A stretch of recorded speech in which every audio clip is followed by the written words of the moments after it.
Let's get started. First, a couple of announcements for students who are registered in this course. I have to remind you that you have to go to Blackboard within 24 hours and post your comments and discussions about the presentation today. I'll send a reminder via email, but that's a requirement, and please go ahead and keep doing that within 24 hours. Okay? If you have any questions, send me an email.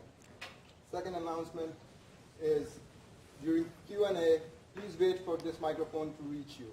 We videotape these events, and so that we get the audio right, you have to use this microphone. So we'll appreciate your patience regarding that.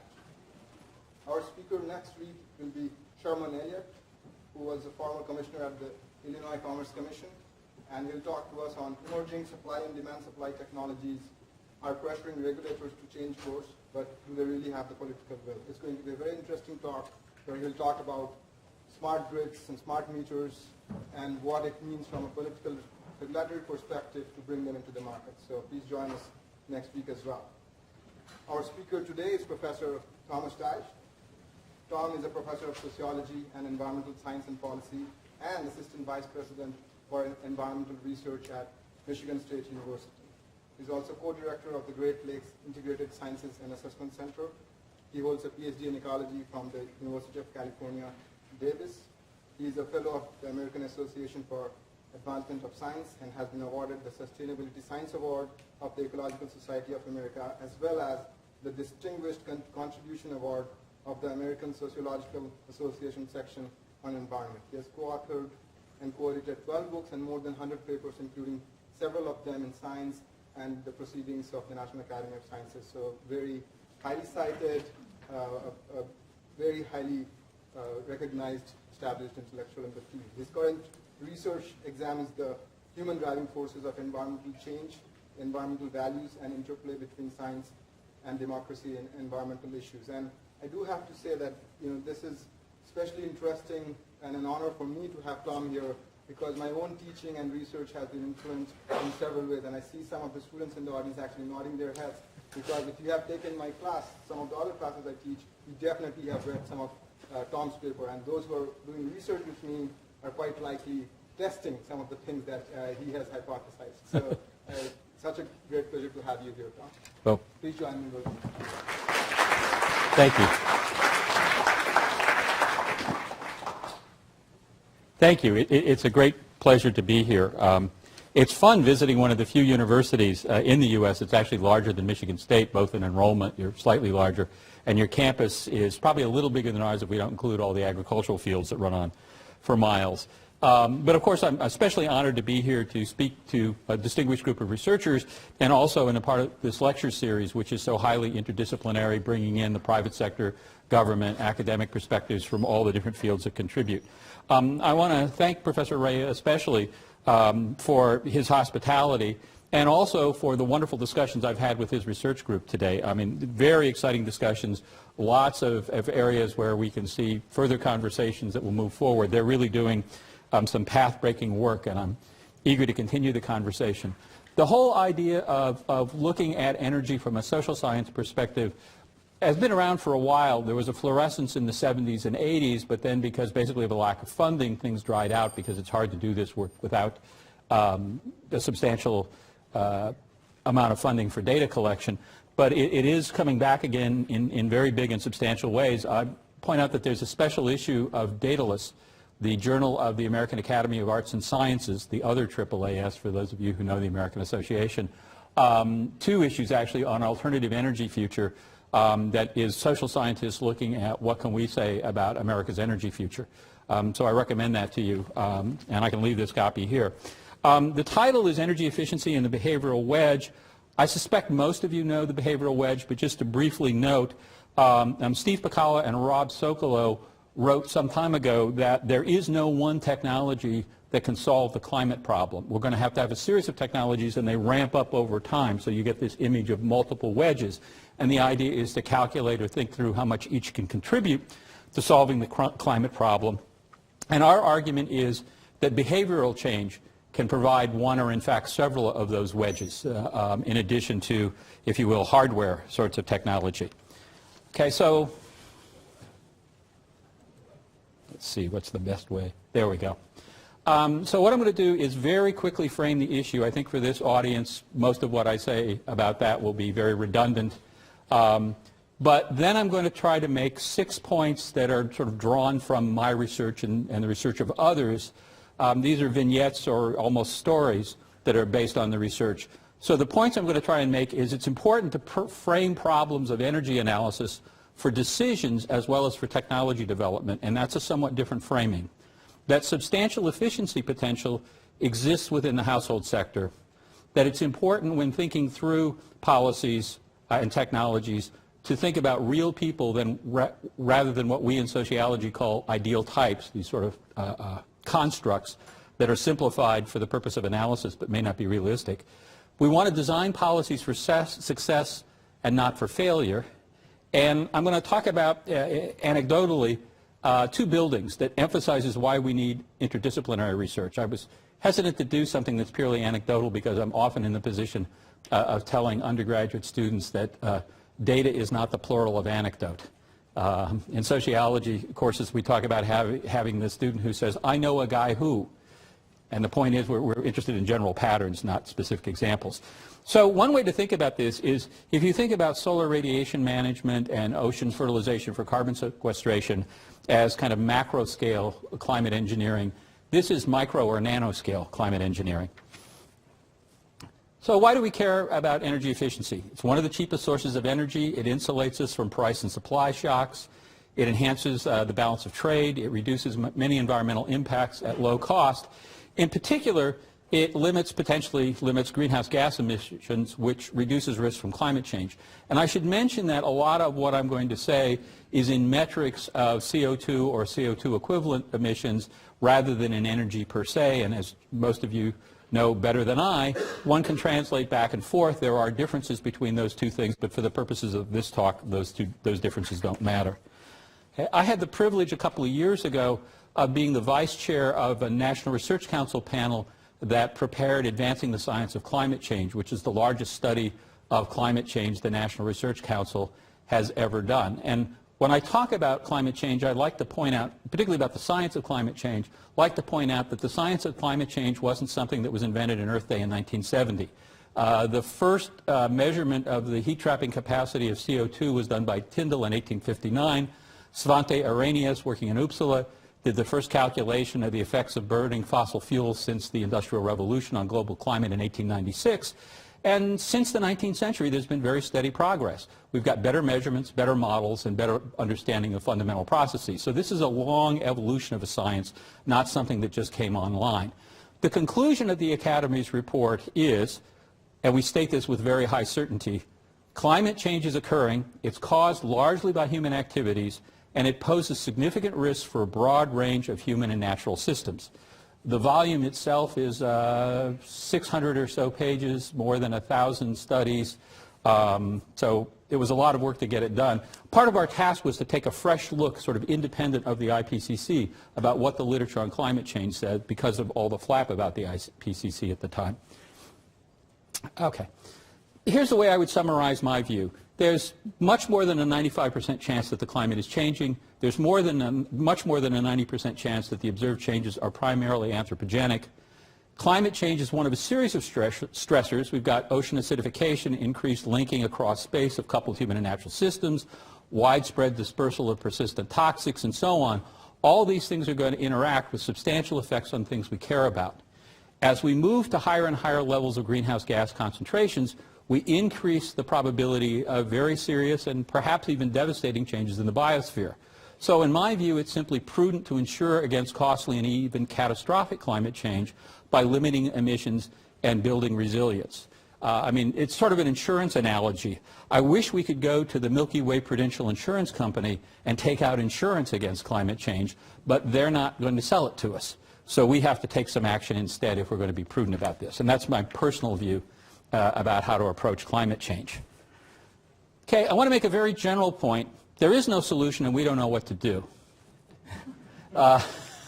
This is based on the logic of my friend and collaborator Lynn Ostrom, who kept emphasizing there are no panaceas. Lynn was the first woman to win the Nobel Prize in economics, and she is the leader of a large community of folks, or was the leader of a large community of folks who do superb work, I would argue some of the best work in the social sciences, on how to manage common pool resources. And this was one of her points. There aren't any panaceas. There's no single magic bullet that allows you to manage commons. So my point is, there are solutions, not a single solution. We don't know what to do, but we can learn by doing. What we need is social learning to develop solutions that work, and that's sort of an ongoing emphasis. So how are we doing with the climate problem? Well, if you look at the ratio of CO2 to GDP, which is often cited in speeches by national leaders at international conferences, we're doing really well. Why are we concerned about this? Well, because it's not clear. While this measure, CO2 to GDP, is sometimes interesting for technical calculations, it's not interesting to anybody for any other reason. This is what the biosphere cares about, the amount of CO2 we're actually emitting, and there you don't see lines going down. Except it's nice to give this talk, or a talk like this in Germany, because that's the one exception. You can look at CO2 per capita, which some people argue is a way to think about equity. Why should some folks be allowed or have the privilege of emitting more CO2 than others? Well, with regard to equity, we don't see much progress. I'm interested in some of my research on the relationship between the stress we place on the environment and the amount of human well-being we obtain from placing that stress on the environment. And this is a quick way to look at that, taking life expectancy as a measure of human well-being. Again, we're not seeing any real progress there. So this is all to say that I think the climate problem is a serious one. Now, I'm going to move on to talk about some extracts, if you will, from research that I've done and others have done. The first thing I'll say is that there's a fair probability that, there's almost certainty that some of the things I say are wrong. And I hope there's a low probability that everything I say is wrong, but at least it may enhance thinking. And the other thing is, given the distinguished lectures you're having here and the work you all are doing, probably little of what I say is completely new to you, but as Gide points out, it can be useful to revisit some of these things. Okay, so this is a very familiar diagram. It looks at greenhouse gas emissions by sector, where the sectors are defined by the kinds of technologies that are used. It's old data, but this hasn't changed much. This makes sense if you're interested in developing technology. The silos are not absolute boundaries, but the technologies to reduce transportation energy use, for example, are somewhat different than those used for electric power generation or for commercial and residential uses and so on. If you look at this, residential should get low priority because it's really only 5% of the issue. But that analysis only makes sense if you assume that if you build it, they will come. We know that's not a good assumption. You look at the history of nuclear power in the United States. You look at the energy efficiency gap, which I will come back to in a moment. So we're arguing for a different way to think about sectors, not instead of, but as a complement to the technology-based way. Who makes decisions about energy use? To a first approximation, you can talk about governments, corporations, and households. They will each make important decisions about energy use, but they'll do that in very different ways.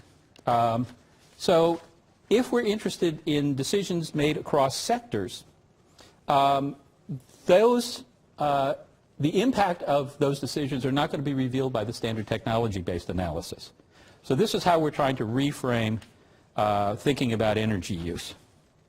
Okay, so we did, and I apologize that the graph isn't nearly as nice, but then we don't have the graphics capability that DOE does. If you look at the traditional graph by technology sector, as I mentioned, residential accounts for 5% of U.S. greenhouse gas emissions. But if you look at households as decision-making units, looking at direct emissions, we're not even taking account of food choices, clothing purchases, and other things, just energy used in the home and in driving, basically. It's 626 million tons of carbon emissions per year in the U.S. That's more than 30% of U.S. emissions, more than 8% of global total emissions. The household sector is larger than the emissions of any single country, except, of course, the U.S. itself and China. So while residential may not matter much, households as decision-making units really do matter. And that's our point about thinking about decisions for policy that designing policy so it reflects who's making decisions. We need to take account of technological potential, but also behavioral reality. So we need scientific understanding of both the technology per se and how it's going to be used. Okay, so if we take that as a starting point, what could be saved in this household sector? We did an analysis where we look at only on-the-shelf technologies things you could go down to Home Depot and buy. We looked at only things that have no or low initial cost, basically behavioral changes, or that have very high rates of return on investment. Generally speaking, we looked at things that are no big changes in lifestyle or even daily routine. There's some exceptions to that, but most of the things we're looking at don't involve that. We didn't include anything that's mandatory in terms of efficiency. At the time we did the analysis, we didn't deal with incandescent lighting because there was a mandatory phase out of incandescent lighting. And the tricky thing, the hard thing in this calculation is actually to account for households that are already taking the action in the U.S. or already using the technology. How many houses in the United States are already very well weatherized? How many people have actually set their water heater temperature back, and so on? The data to do that aren't ideal. DOE doesn't think about decision makers as their primary focus, but about technology. So these numbers could shift with better data. But here's what we get. We took 33 specific actions, and these are in the paper. We aggregated those into 17 types of household actions that I'll show you in the next figure. And we developed categories based not on the technology and not on the kind of service provided, but on what has to happen for people to actually make the change. So there are equipment adjustments, which are things like setting your water heater temperature that are sort of set it and forget it. Let me just go back a second. Yeah. Okay. There are daily use behaviors like how long you let your car idle that involve habits and routines. There are purchases of more efficient vehicles and non-heating and cooling equipment, which is a purchase and often major purchases that you do periodically. There's equipment maintenance, which is periodic action, things like changing furnace filters. And then we put HVAC in with home weatherization because these are things you do a few times in your life, depending on how often you have a new home. Okay, so we're categorizing things by behavior, not by technology. And so this is the result you get, the potential emissions reductions that could occur if we got everybody in the U.S. that aren't doing these things to do them.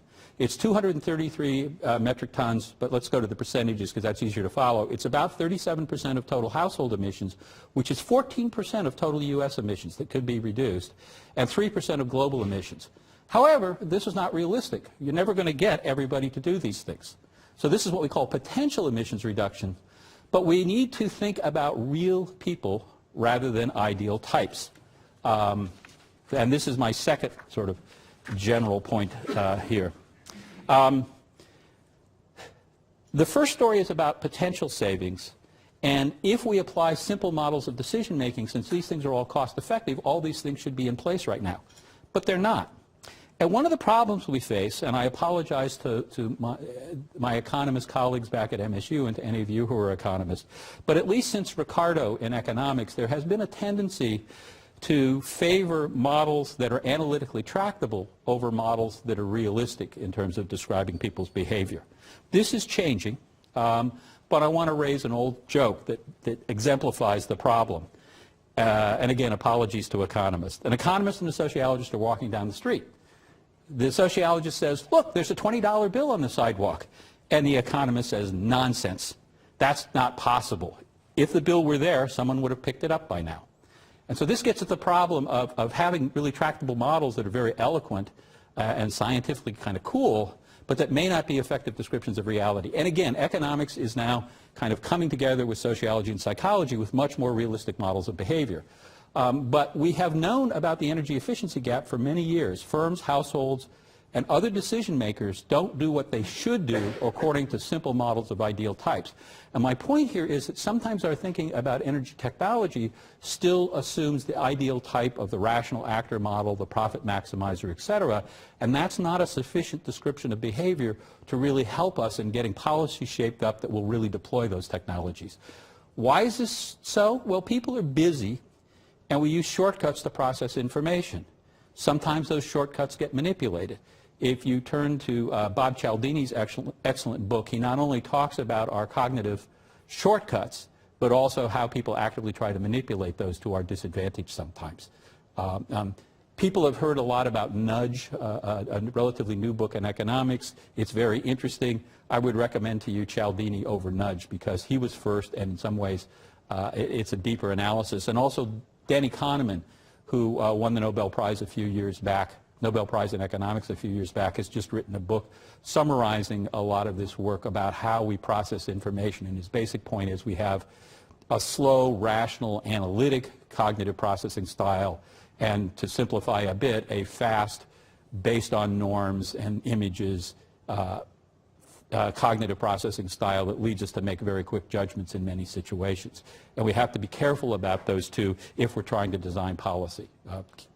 Okay, so real people rather than ideal types. Here are two examples from the literature of mistakes people make in thinking about household energy efficiency.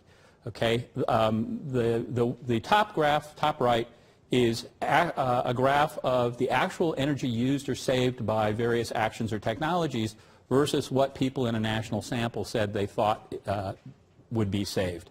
And the point of this is that we overestimate the little things, how much savings come from the small things, and way estimate the savings from the small thing.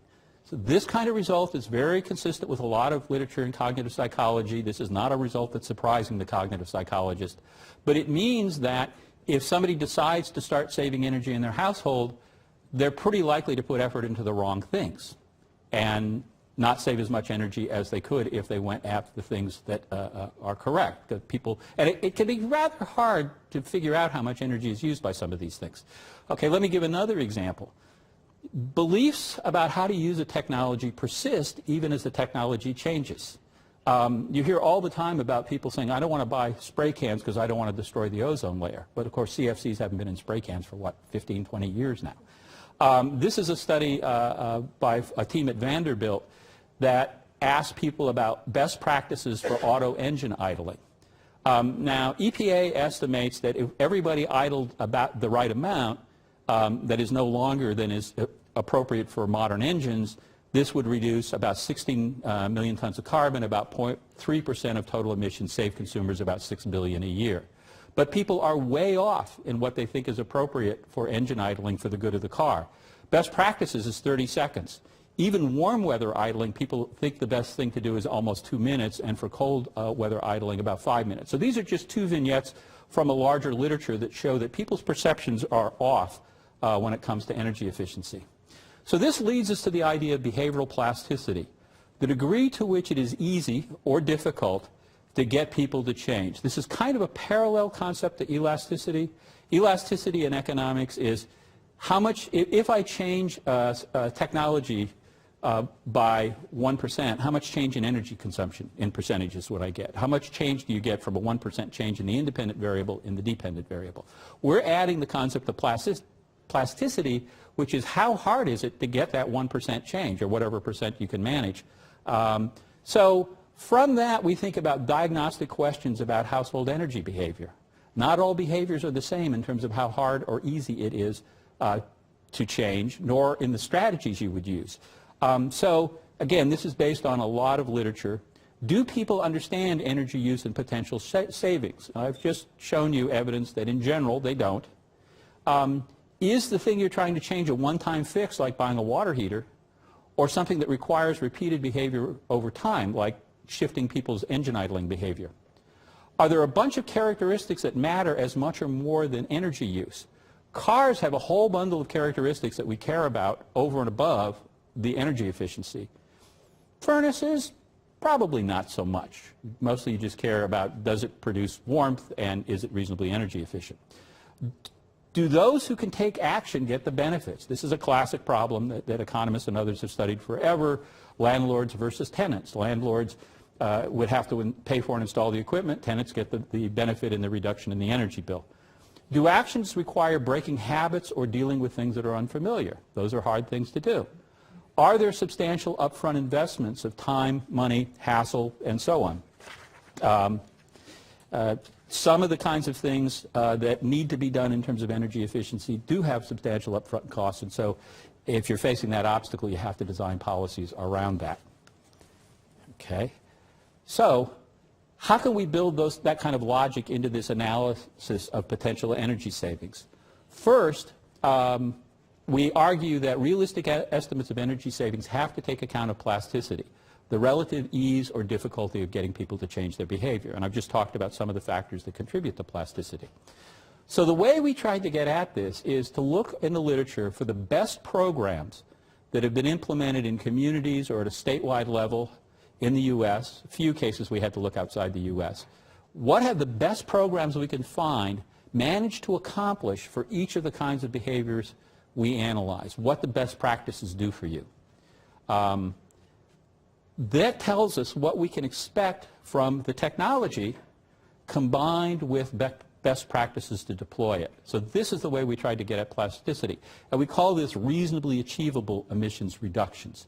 This is what we could get nationally if we took the models of the best programs that have been documented and applied that kind of effort nationally. Okay, so this shifts the previous graph that looked at different kinds of actions and technologies. So the light blue lines are what's the technical potential, but the green lines are what are you likely to get if you implement a really good program, but not everybody is going to end up adopting the technology or changing their behavior. So if you look at the very bottom line, that's weatherization. The best weatherization programs, not all weatherization programs, but the best weatherization programs can get 90% take-up from the public if you really design it right. Okay? On the other hand, trying to get people to carpool and trip chain is really hard. It would save a lot of energy, but the best programs have only managed to get relatively small fractions of people to do that. So that downweights that potential contribution to savings. So when we walk through this analysis, we find out that the reasonably achievable emissions reductions are about half of the potential reductions. So that gets us down to a 20% reduction in U.S. household emissions, which is about 7.4% of total U.S. emissions or 1.6% of global emissions. To put that in terms of trying to solve the problem, the wedge notion, this is about 3 of the 9 wedges that Pacala and Sokolow say we need to have for the U.S. to stabilize greenhouse gas concentrations in the atmosphere. To put it differently, there are federal targets saying we're going to reduce greenhouse gas emissions by 17%. This is a little less than half of those targets. One of the nice things about this is a 10-year calculation. Most of this stuff, if you got the programs in place to encourage it, modeled after the best examples of actually implemented programs, most of this could be done in 5 years. We estimate you could get 13% reduction in household emissions in 5 years, which is a 5% reduction in total U.S. greenhouse gas emissions. So when we move towards looking at real people, we reduce the estimate of what we might get, but it's still a very substantial amount of potential reduction in greenhouse gas emissions. So then I get to the point of how can we design policies for success and not design them for failure? Can we do better? Few of the best policies we found in the literature were state of the science, and the state of the science improves over time. So a critical point from Lynn Ostrom and others is no cookbook. There isn't some simple design that can be universally used, but if you do a careful review of the literature evaluating programs, and also the basic social science literature, that can suggest design principles that overcome obstacles. And that, I like to throw that in, that's Lynn and Paul Stern and I winning the Sustainability Science Prize from the Ecological Society of America. Okay, so we've extracted from the literature some design principles. Prioritize high-impact actions. Go after the things that are actually going to matter. Provide sufficient financial incentives when you're dealing with things like weatherization that do have substantial upfront costs. Strongly market the program. People are busy. There's a cacophony of ads trying to get people's attention. So you need to really market the program strongly and carefully. Provide valid information from credible sources at the point where decisions are made. Not on billboards, not on late night TV ads, but at the point where people are actually going to make decisions. Okay, keep it simple. My favorite example here of this principle being violated is the energy tax credit. So we wanted to put in high R sliding glass doors in the back of our house.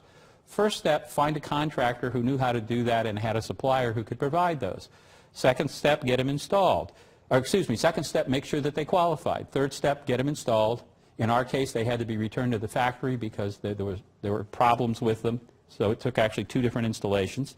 Keep the receipts. Remember to include them in your taxes, filling out an extra form. And then your reward is buried in the rest of your tax refund or the payment you write to the IRS. If I wanted, knowing what I know about policy implementation and people's behavior, if I wanted to write a policy that's not going to have a high uptake, it would have a lot of those features in it. Okay, and then provide quality assurance. For some things like car purchases, this is pretty easy. You can't find out much about the individual car sitting on the lot, but in terms of make and model in the U.S., you can find out about just about as much information as you could possibly want about the characteristics of the vehicle. Okay, so one of the points I want to make is that in large organizations, accountability can be the enemy of efficiency. We have, and I would call it a myth, that government is inefficient. If you look around in the peer-reviewed literature for studies that compare, in particular, the provision of municipal services, because that's an easy thing to compare between the public and private sector, because municipal services of a particular type are offered in one place in the private sector, and the next town over, they might be offered by the municipality.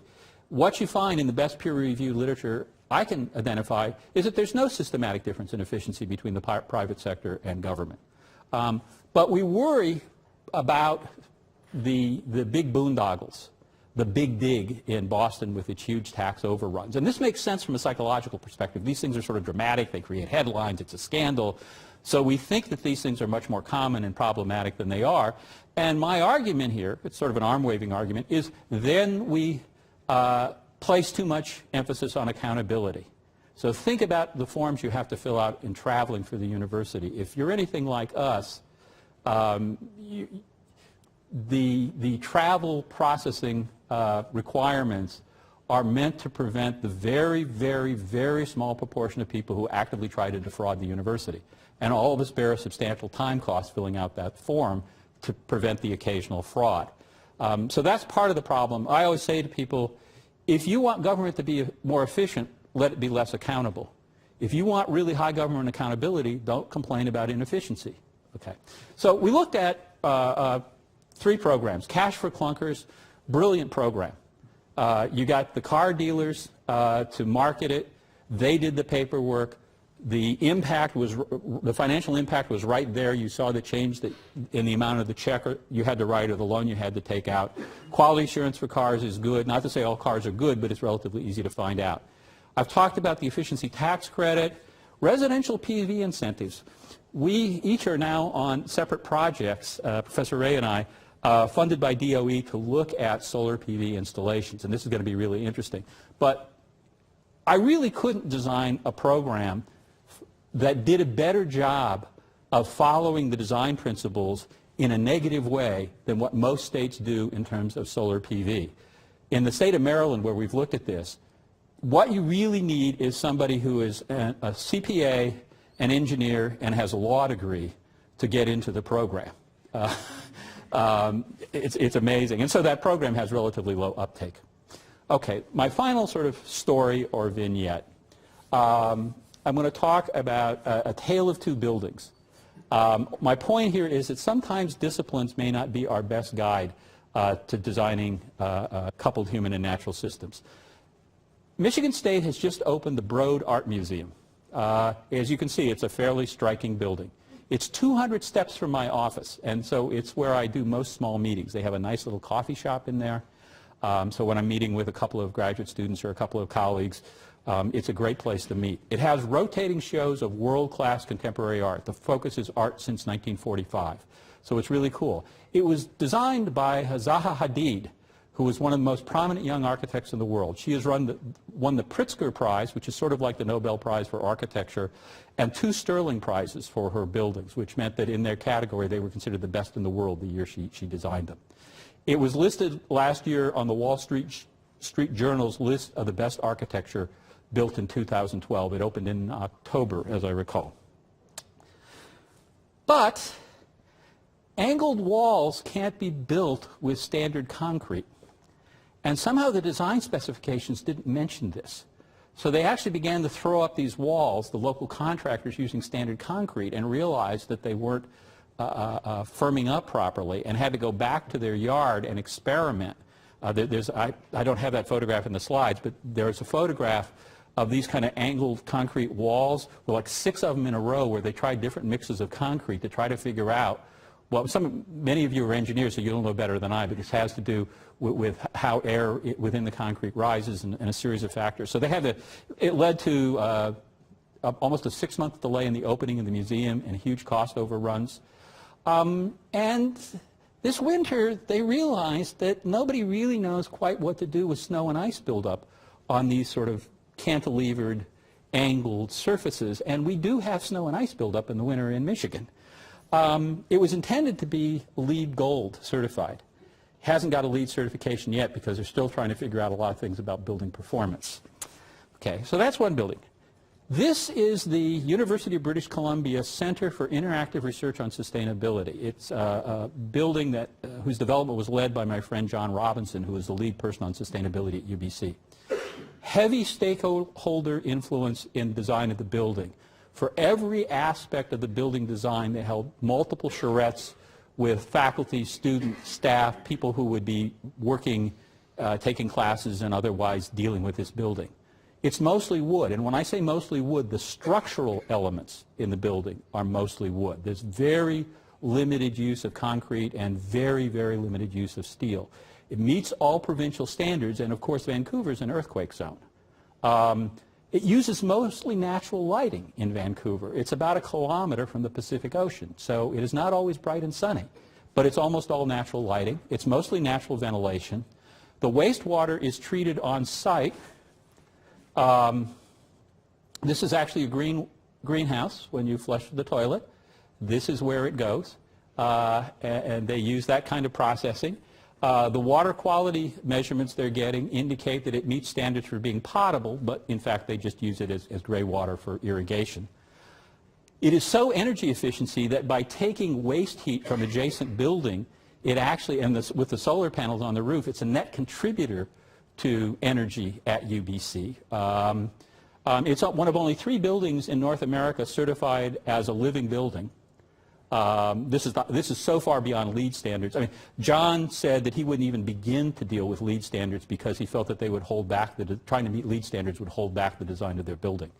And they they're very attentive to the human aspects as well. The psych department offered space, was offered space in the building for graduate students in exchange for a commitment to do ongoing research on how the building is used and how people feel about the building. And the costs are less than 20% over a conventional building. So my point is that the Broad is an interesting building and probably a good space for art, but it could have been better. CIRS is one of the nicest buildings I've ever visited, may have a positive net effect on the environment, and is in high demand by users. I think there are 2 lessons from this. One is the difference between a disciplinary approach versus an interdisciplinary approach.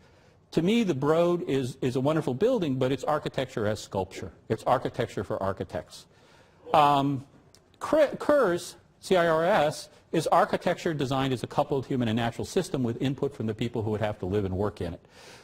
And that leads to the second point, that it's important to link design with stakeholder deliberation, with talking to the people who will be affected by what decisions you make about the design. And so that's why I think CIRS is better. What's our timing? Okay. I just want to celebrate the Republic of Texas, point out that Vermont, which I consider to be my home state these days, was a republic before Texas was. They're the only 2 states that have done this. And the 2 states are very different. In the upper right-hand corner, this is legislation, the liberalism of the legislator and the environmental voting record of Congress. In the upper right, you see Vermont. In the lower left, you see Texas. And in some ways, I want to celebrate that because this is a source of variation we can use to better understand policies, programs, etc. It's a Jeffersonian laboratory, as Bob Fry puts it. Instead of fighting about the politics all the time, maybe we should use these differences as natural experiments to figure out what works, where, and why, and learn by doing. And so that's my major point. First, substantial potential for increased efficiency in the household sector. To identify it and realize it, we have to think beyond our usual boundaries. We have to design programs for real people using an understanding of how they make or don't make decisions. To get there, we have to realize that the problems of the 21st century require interdisciplinary perspectives, and we have to think about who will make consequential decisions and how they make those decisions, and that can help us with the design of both technologies and programs and policies to implement. All of this is about adaptive risk management. We have to be humble about what we know and encourage social learning. And with that, I'll stop. Thank you.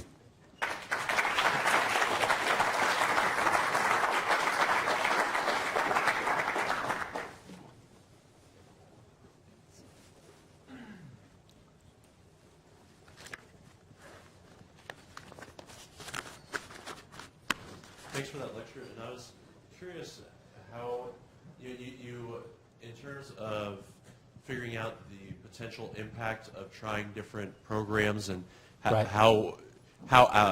what the level of actual adoption would be versus the theoretical level of adoption. Right. You tried to find best examples or best case scenarios throughout the country or throughout the world sometimes, you said?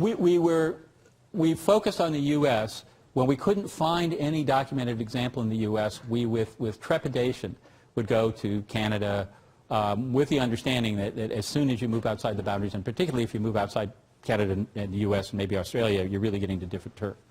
And that's what my question was. I was curious how you controlled for those differences because, the adoption rate in Vermont for an environmental program might be very different than the adoption rate in Texas. Yeah, I think this is the biggest weakness in what we did, and we acknowledge that.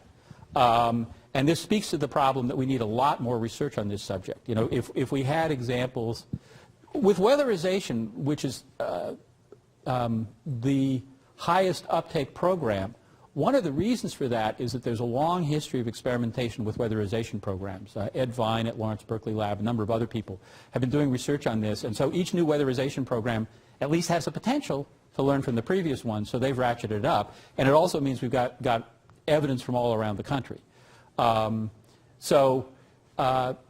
That is, in fact, a limitation of those actual numbers. That's why I have the George Box quote up there.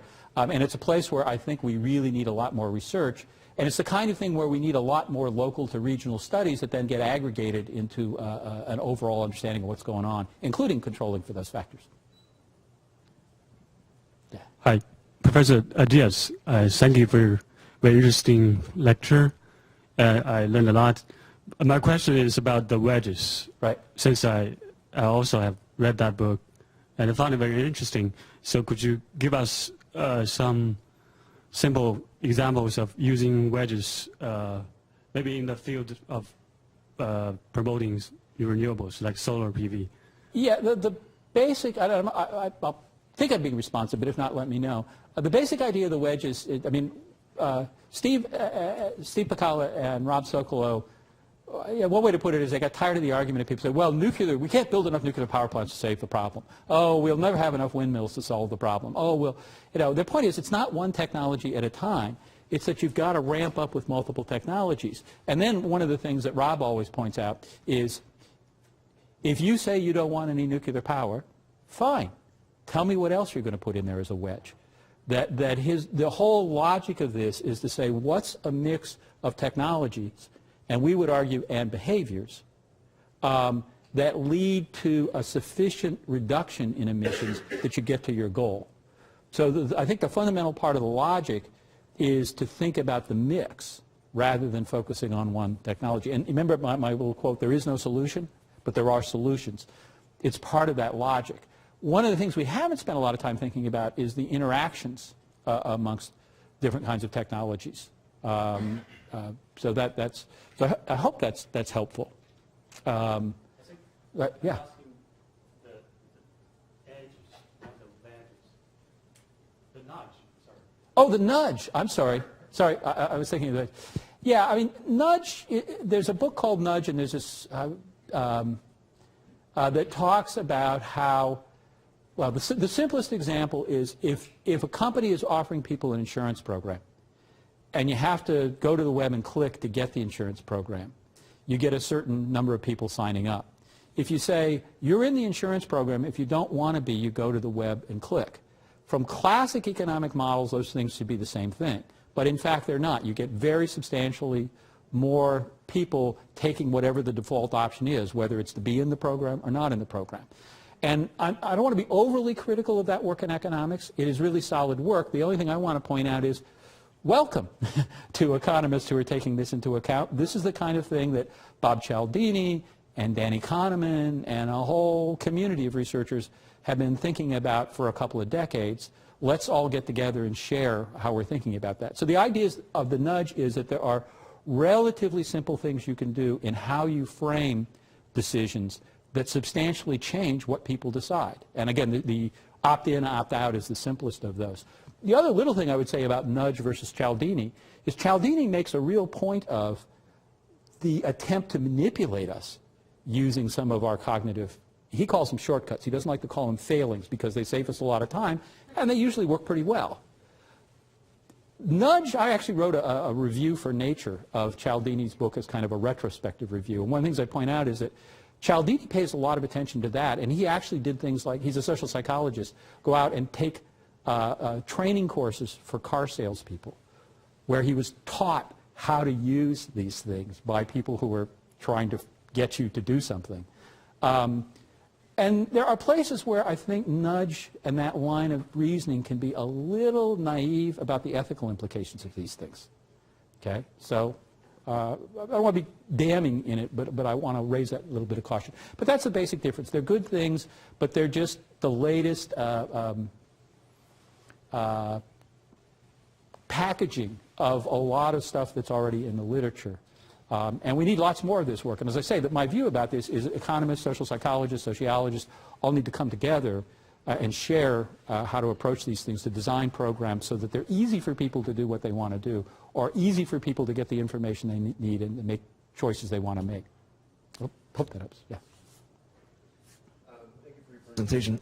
I guess, let me see if I can formulate this right, but I've seen a couple studies that show that innovation, when life is at stake, so military studies saying if you use a new helmet, this will save a certain number of lives, that innovation happens very rapidly. And so the idea being that once the mortality is put into the question, that change can be instigated faster. And I think we're talking about climate change, we're talking about things that maybe we're not ready to say are catastrophic or could be, but some people are.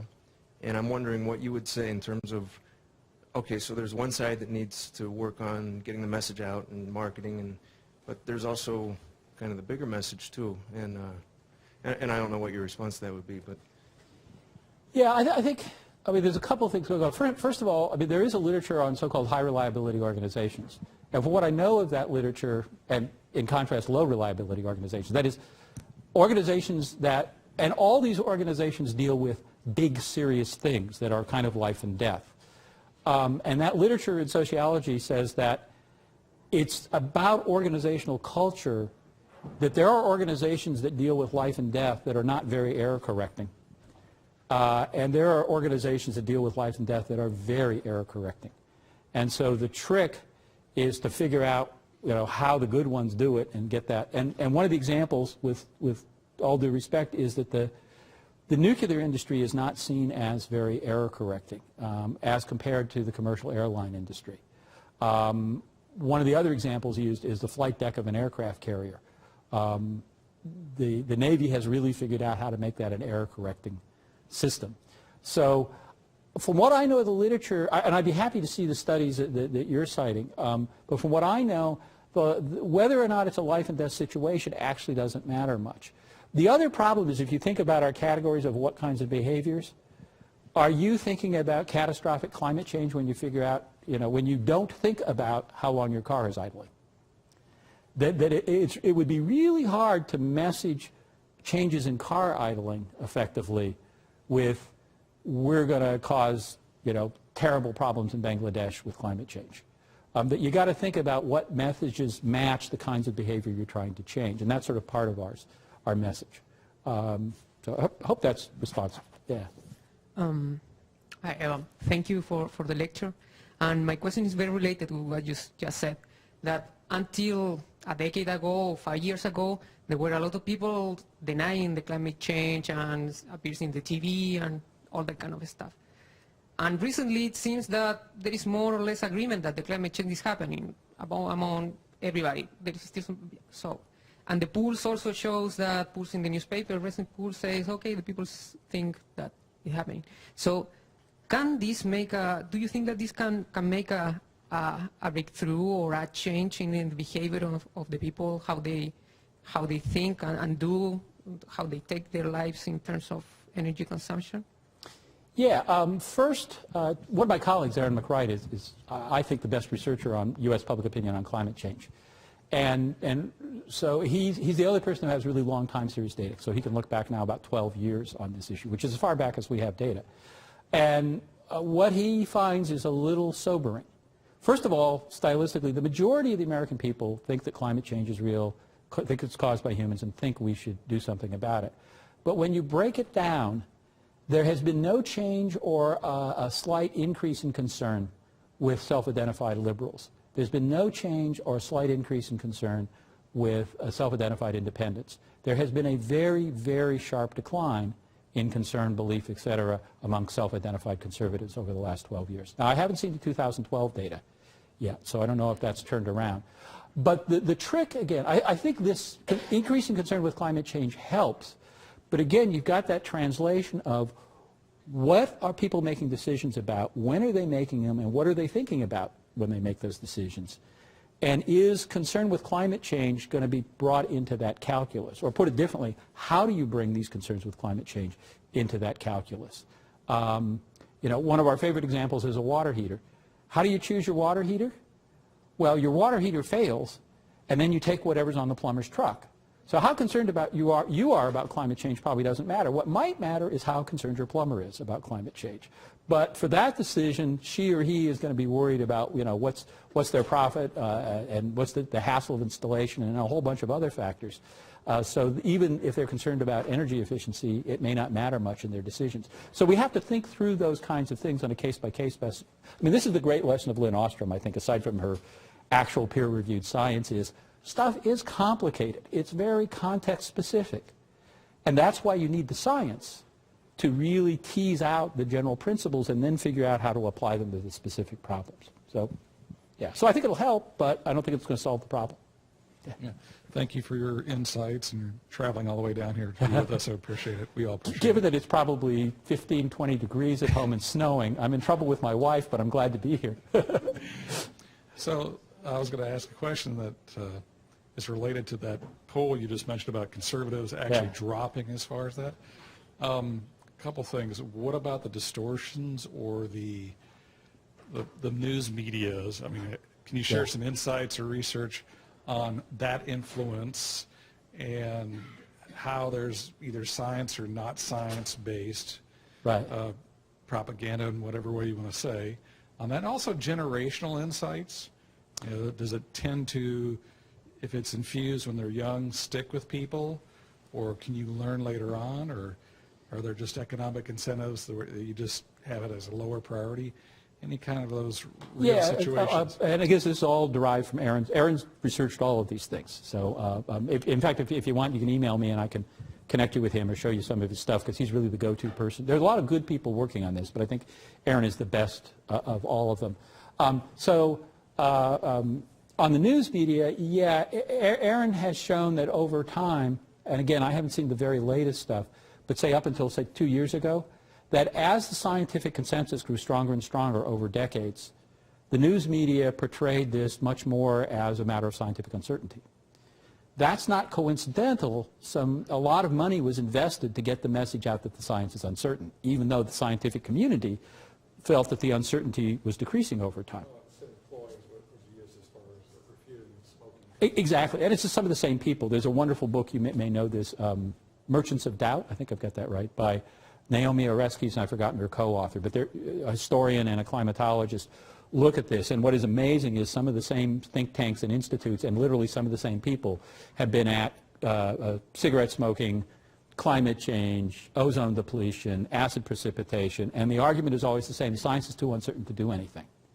And it's very hard for scientists to make, because of course the science is uncertain. You know, a statement that if I put 100% up there, then I'm no longer being a scientist. I mean, But it's very hard for us to deal with that because the public perceives, and then people make hay out of that, make political hay out of, oh, it's uncertain.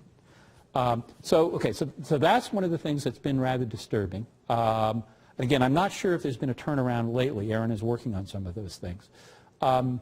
Generational effects, we think we see generational effects. In fact, if you unpack all this data, there's a sort of, I hate to categorize people. I like to think about there's variation like liberal conservative as opposed to putting people in boxes. But in fact, if you look at the characteristics of people who are climate change deniers, they listen to a lot of talk radio. They tend to be politically conservative. They tend to be self-identified Republicans. And they tend to be white male. So if you move out of that subgroup, well, and this is very consistent, there's a lot of research that shows that in the United States, white males who are politically conservative are very accepting of risk, or they don't think there's a lot of risk, technological risk in the world. Studies used to try to explain why women are the way they are because they seem so concerned about environmental and technological risks. And then some of us did studies where we actually looked at whites, blacks, and Hispanics, men and women. So we've got 6 groups. There's only one group that's unusual amongst those 6. It's the white men. So the issue is not explaining why women are the way they are. It's explaining why white men don't see any risk.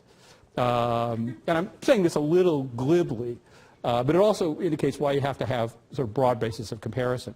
So there is this basic difference that in a lot of data, looking at a lot of different measures of environmental concern or risk perception or so on, that white men in the United States seem to not feel that risk is as great as other groups, social groups, feel it is.